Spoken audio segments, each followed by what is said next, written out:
বিশ্ববিদ্যালয়ে অনেক শিক্ষক রয়েছেন যাদের CG4 নিয়ে তারা শিক্ষকতা করছেন, কিন্তু একই সাথে তারা নিপীড়ক, একই সাথে তারা বিশ্ববিদ্যালয়ের সবচেয়ে বড় দুর্নীতিবাজ, এমনকি ধর্ষকও রয়েছেন, নারী নিপীড়ক রয়েছেন। তাহলে আসলে শিক্ষার গুণগত কাঠামোগত জায়গাটাই পরিবর্তন করার প্রয়োজন অনেক। জাহাঙ্গীরনগর বিশ্ববিদ্যালয়ে মাদ্রাসা শিক্ষার্থীদের জন্য বরাবরই একটা দুর্যোগপূর্ণ একটা পরিবেশ ছিল। মাদ্রাসা শিক্ষার্থীদেরকে জাহাঙ্গীরনগর বিশ্ববিদ্যালয়ে সবসময় হয়রানি শিক্ষার হতে হতো। তাদেরকে মাদ্রাসার আইডেন্টিটির জন্য ভাইবা বোর্ড বা এর আগেও যে প্রসেসগুলো সেগুলোর মধ্যে কোটা ফেস করা কিংবা আরো অনেক ডিফিকাল্টিস ফেস করতে হতো। এটা তো আসলে কোনোভাবেই একটা বিশ্ববিদ্যালয়ের মানদণ্ড ছিল না। এই বিশ্ববিদ্যালয় এখন পর্যন্ত শতকরা 90% বেশি মুসলিম আইডেন্টিটি ক্যারি করা একটা দেশের শিক্ষা প্রতিষ্ঠানে কোনো ইসলামিক সাবজেক্ট নেই। এখানে আসলে মানুষ, এর আগে উল্লেখ করেছিলাম যে তারা আসলে যেই আদর্শের জন্য জীবন বিলি দিতে চায়, সেই আদর্শের কোনো যদি কম্পারেটিভ স্টাডি না থাকে, থিওলজিক্যাল স্টাডি না থাকে, এগুলো তো আসলে জাতির জন্য অনেক বড় একটা ভ্যাকুয়াম ক্রিয়েট করবে। সেই আদর্শের বিচ্যুতি ঘটার অনেক রকম সম্ভাবনা তৈরি হবে। ছাত্র সংসদ নির্বাচনের দ্বারা শিক্ষার্থীরা এখন স্ট্রাকচারালি যেগুলোকে রাইট মনে করে, রাইটগুলো যে এখন পেতে পারছে, সেটা একটা সম্ভাবনার জায়গা। ভারতীয়রা আমাদেরকে আধিপত্যবাদের যেই লেসনগুলো, টুলগুলো আমাদেরকে দিয়ে গেছে, সেই লেয়ার এখন আমরা চিন্তা ভাবনা করার ক্ষেত্রে আমরা এখন আবদ্ধ আছি। এখন একটা দেশের শিক্ষা ব্যবস্থার জন্য এটা অত্যন্ত জরুরি যে আমরা আসলে যখন বিজ্ঞান পড়াবো শিক্ষার্থীদেরকে বা ইতিহাস পড়াবো, আমরা আসলে কাদের ইতিহাস পড়াচ্ছি, কাদের বৈজ্ঞানিক ইনভেনশনগুলো আমরা আসলে ইন্ট্রোডিউস করাচ্ছি। সে জায়গায় দেখেন আমাদের পাশ্চাত্যের যেই ইনভেনশনগুলো রয়েছে, পাশ্চাত্যের যেই ইতিহাসগুলো রয়েছে, সেই ইতিহাসগুলোকে আমাদের সামনে মডেল হিসেবে দাঁড় করানো হয় এবং সেটা রিফ্লেকশনই হয়। কিন্তু এদেশের যে সংখ্যাগরিষ্ঠ মুসলিম যারা নিজেদের জীবন বাজি রাখতে চায় যে কোনো ধর্মীয় একটা আদর্শের জন্য, সেই ধর্মীয় আদর্শের কোনো প্রকার রিফ্লেকশন কিংবা নৈতিক রিফ্লেকশন কিন্তু আমরা কোনোভাবে আমাদের শিক্ষা ব্যবস্থায় দেখতে পাই না। এর কারণে কি হয়, দেখা যায় যে আসলে যে আগ্রাসন, সামগ্রিক আগ্রাসনটা আসলে আমাদের উপর ঠিকই চেপে থাকে এবং আমরা আমাদের জাতিগত যে গ্রোথ জায়গাটা, স্বকীয়তার জায়গাটা, সেই স্বকীয়তার জায়গাটা আসলে কখনো খুঁজে পাই না। তার চেয়ে বড় কথা, এখন দেখেন আমাদের শিক্ষা, এটা যে আমরা পরিবর্তন করব, আমাদের শিক্ষা খাতে বরাদ্দটা 2%-এরও কম এবং জিডিপিতে গবেষণায় খরচ প্রায় 0.3%, যেগুলো অন্যান্য দেশের তুলনায় অনেক কম। আমরা বলতে পারি যে আমাদের আসলে তো এখনও খাওয়ার টাকা নাই, আমরা এখনও খেতেই পারি না, আমরা শিক্ষা খাতে কী ব্যয় করবো, আমাদের তো আগে কনসার্ন আসতে পারে। কিন্তু আপনার আসলে তো আপনার ভিশনটাই নেই। আপনার যে ভিশন হবে দেশটাকে যে খাওয়ার, মানুষের যে আসলে খাদ্য চাহিদা পূরণ কিংবা মানুষের সার্বিক সামাজিক পরিস্থিতির পরিবর্তন, সেই পরিবর্তনটা যে আসলে শিক্ষার মাধ্যমে সম্ভব, সেই দৃষ্টিভঙ্গি এখনও পর্যন্ত কোনো শাসক আমাদের সেই জায়গাটা ফলো করতে পারেনি। এবার একটু আসি আমাদের সেলফ ক্রিটিসিজমের জায়গায়। সেলফ ক্রিটিসিজমের জায়গাটা হলো এত সংকীর্ণতা, এত সীমাবদ্ধতার পরও আমাদের কিন্তু সুযোগ আছে কিংবা সুযোগ ছিল সবসময় যে এটার মধ্যে আমরা পজিটিভ বেস্ট আউটকামটা বের করে আমরা আমাদের নিজেদের সফলতার জায়গাটা নির্ধারণ করব। কিন্তু যে সমস্যাটা, সেটা হলো আমাদের নৈতিকতার ঘাটতি। আমরা দেখেন আমাদের শিক্ষা ব্যবস্থায় আমরা যারা শিক্ষার্থী, বিশ্ববিদ্যালয় সর্বোচ্চ বিদ্যাপীঠ, সে বিদ্যাপীঠে যারা অধ্যয়ন করি, তাদের মানসিকতাগুলো দেখেন। বিশ্ববিদ্যালয়ের অনেক শিক্ষক রয়েছেন যাদের CG4 নিয়ে তারা শিক্ষকতা করছেন, কিন্তু একই সাথে তারা নিপীড়ক, একই সাথে তারা বিশ্ববিদ্যালয়ের সবচেয়ে বড় দুর্নীতিবাজ, একই সাথে বিশ্ববিদ্যালয়ের এমনকি ধর্ষকও রয়েছেন, নারী নিপীড়ক রয়েছেন। তাহলে আসলে শিক্ষার গুণগত কাঠামোগত জায়গাটাই পরিবর্তন করার প্রয়োজন অনেক। তার মানে গোড়ায় ফল্ট রয়েছে। নৈতিকতা বিবর্জিত যদি কোনো শিক্ষা থাকে, সেই শিক্ষা আসলে জাতির জন্য কোনো আউটকাম দিতে পারে না। উনি বিশ্ববিদ্যালয়ের শিক্ষক হয়েছেন, এটা একটা ওনার সফলতার মানদণ্ড, কিন্তু সফলতার মানদণ্ডটা ওনাকে কী দিয়েছে? জগতের জন্য অভিশাপ দিয়েছে। সুতরাং নৈতিকতা কিংবা খোদাভীরু শিক্ষার যেই অ্যাবসেন্স কিংবা ম্যাটেরিয়ালিস্টিক এডুকেশনের যেই আধিক্য, এই আধিক্য যদি আমাদের দেশে বিদ্যমান থাকে, আমাদের যে ঔপনিবেশিকতা কিংবা ভারতীয় আধিপত্য, সব আধিপত্যের কারণে আমরা আমাদের দেশের বাংলাদেশ হিসেবে সামনে এগিয়ে যাওয়া আসলে আমাদের জন্য অনেক কঠিন হবে। এবং সম্ভাবনার জায়গাগুলো যদি আমরা এখন একটু চিন্তা করতে চাই, সম্ভাবনার জায়গায় আসে আগে এই নৈতিকতার জায়গাটা একটু আমার বিশ্ববিদ্যালয়কে একটু কানেক্ট করতে চাই। জাহাঙ্গীরনগর বিশ্ববিদ্যালয়ে মাদ্রাসা শিক্ষার্থীদের জন্য বরাবরই একটা দুর্যোগপূর্ণ একটা পরিবেশ ছিল। মাদ্রাসা শিক্ষার্থীদেরকে জাহাঙ্গীরনগর বিশ্ববিদ্যালয়ে সবসময় হয়রানির শিকার হতে হতো। তাদেরকে মাদ্রাসার আইডেন্টিটির জন্য ভাইবা বোর্ড কিংবা এর আগেও যে প্রসেসগুলো, সেগুলোর মধ্যে কোটা ফেস করা কিংবা আরও অনেক ডিফিকাল্টিস ফেস করতে হতো। এটা তো আসলে কোনোভাবেই একটা বিশ্ববিদ্যালয়ের মানদণ্ড ছিল না। এই বিশ্ববিদ্যালয় এখন পর্যন্ত একটা শতকরা 90%-এর বেশি মুসলিম আইডেন্টিটি ক্যারি করা একটা দেশের শিক্ষা প্রতিষ্ঠানে কোনো ইসলামিক সাবজেক্ট নেই। এখানে আসলে মানুষ, এর আগে উল্লেখ করেছিলাম যে তারা আসলে যেই আদর্শের জন্য জীবন বিলি দিতে চায়, সেই আদর্শের কোনো যদি কম্পারেটিভ স্টাডি না থাকে, থিওলজিক্যাল স্টাডি না থাকে, এগুলো তো আসলে জাতির জন্য অনেক বড় একটা ভ্যাকুয়াম ক্রিয়েট করবে। সেই আদর্শের বিচ্যুতি ঘটার অনেক রকম সম্ভাবনা তৈরি হবে। সুতরাং এই জায়গাগুলোতে বিবেচনা করার প্রয়োজন রয়েছে আমার বিশ্ববিদ্যালয় এবং দেশের অন্যান্য বিশ্ববিদ্যালয়গুলোতে, যে নৈতিক শিক্ষার ইমপ্লিমেন্টেশনগুলো কোন অ্যাঙ্গেলে কীভাবে করা প্রয়োজন সেই জায়গাগুলো অনেক বেশি দরকার। এবং আমি সম্ভাবনার জায়গাগুলো যদি আমি একটু আমার ভিউ থেকে অ্যাড্রেস করতে চাই, যে এখানে সম্ভাবনার একটা সবচেয়ে বড় উদাহরণ আমাদের এখন এই রেভলিউশন, এই আর্লি যে রেভলিউশনের পর মানুষের সার্বিক চিন্তাধারার যে পরিবর্তন এসেছে, সেই চিন্তাধারা পরিবর্তনের এখন একটা রিফ্লেকশন জরুরি। এই রিফ্লেকশনটা শুরু হয়েছে ছাত্র সংসদ নির্বাচনগুলো দ্বারা। ছাত্র সংসদ নির্বাচনের দ্বারা শিক্ষার্থীরা এখন স্ট্রাকচারালি যেগুলোকে রাইট মনে করে, রাইটগুলো যে এখন পেতে পারছে, সেটা একটা সম্ভাবনার জায়গা। এই জায়গায় এখন শিক্ষার্থীরা যদি তাদেরকে সেই পথে এগিয়ে নিয়ে যেতে চায়, বিশ্ববিদ্যালয়গুলো থেকে যদি সেটা শুরু হয়, আমার কাছে মনে হয় দেশের যে অন্যান্য যে শিক্ষা প্রতিষ্ঠানগুলো বা অন্যান্য যে হোল এডুকেশনাল সিস্টেম, সেই সিস্টেমে সেটা রিফ্লেকশনটা আসলে হতে পারে। এবং আমরা মনে করছি এখনই সেটার শুরু, যে আমাদের শিক্ষা ব্যবস্থার মধ্যে কাঠামোগত পরিবর্তনের পাশাপাশি নৈতিকতাটা বেশি জরুরি।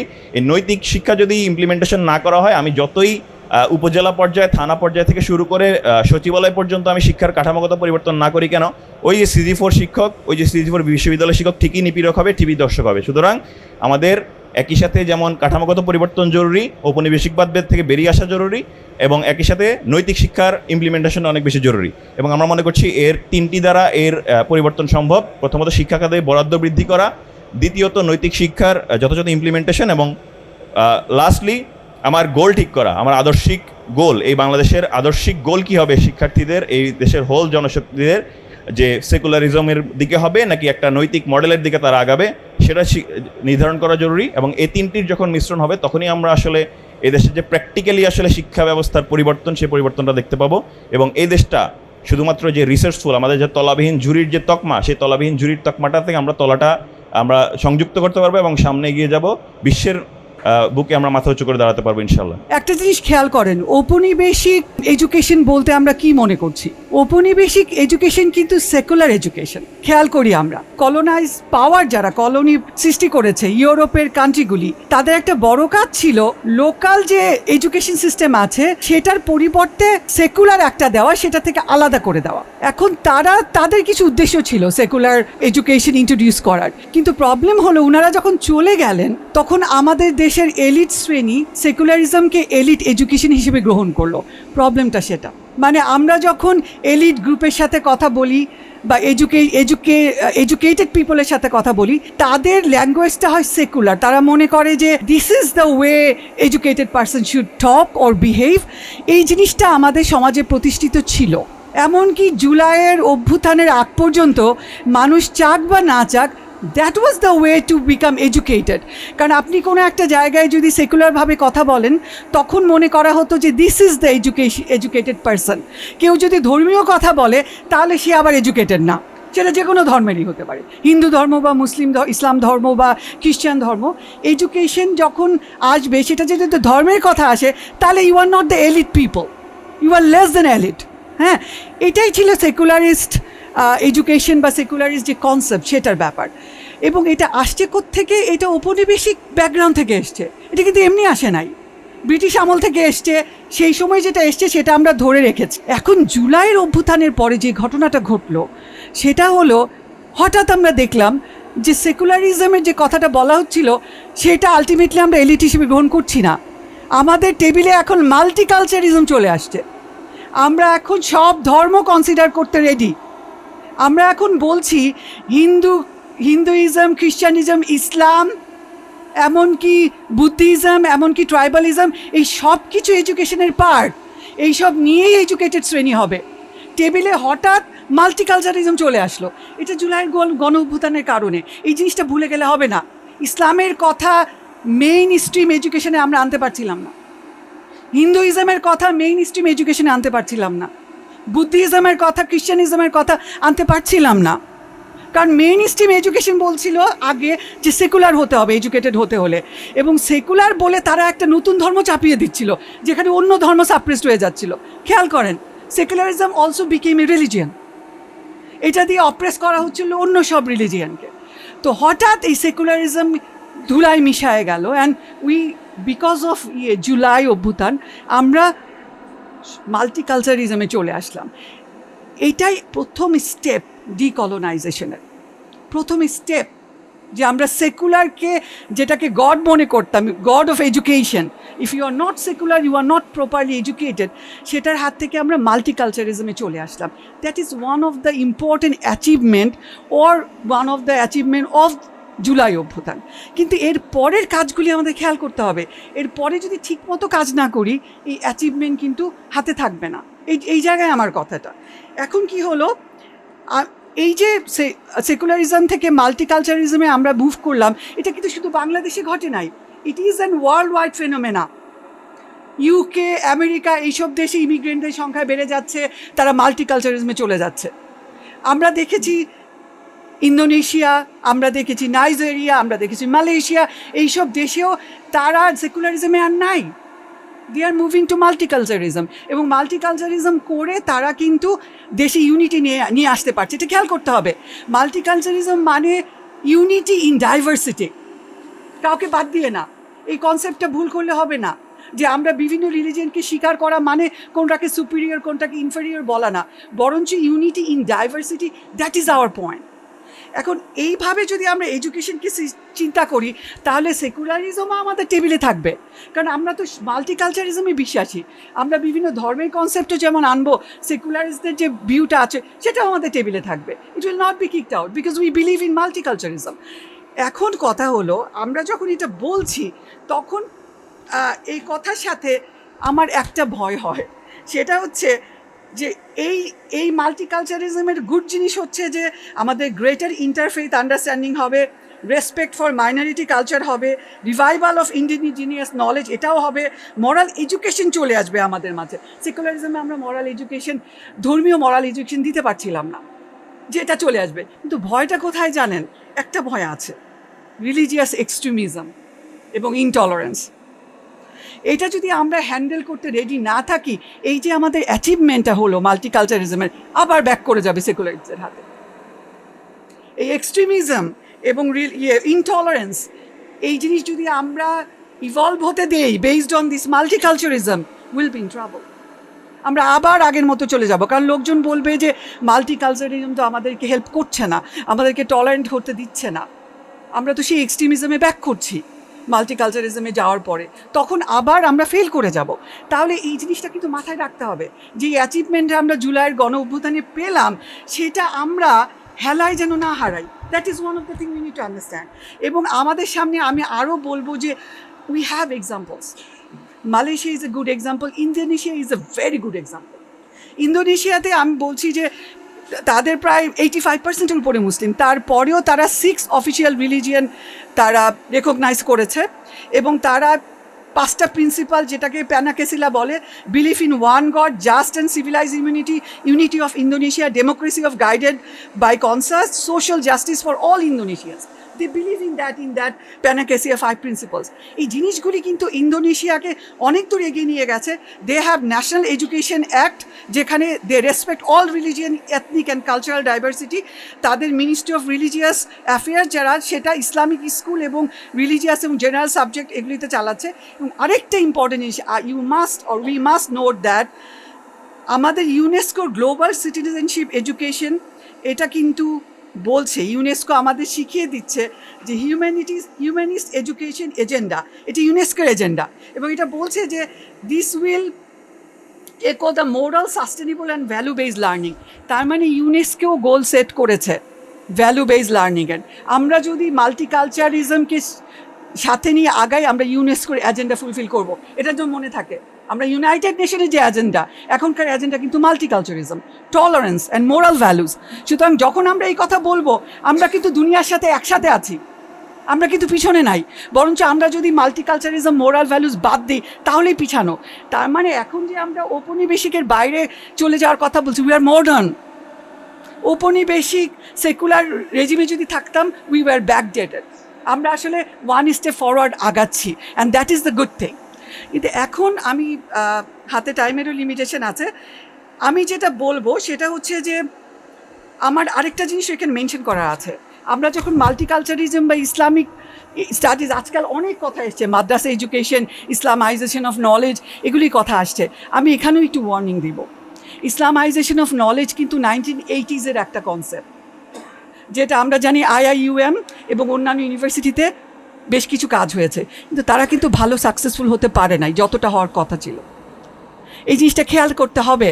ইসলামাইজেশন যেইভাবে একসময় চিন্তা করা হয়েছিল, ইসলামাইজেশন বললেই যে সব নলেজ গেইনিং সাকসেসফুল হয়ে যাবে তা তো না, if you do not follow proper methodology. আমরা যদি রিয়েল মেথোডোলজি প্রপার ফলো না করি, যতই মরালিটি এবং ইসলামিক জিনিস জোর করে ঢুকাতে চাই, it is not going to work.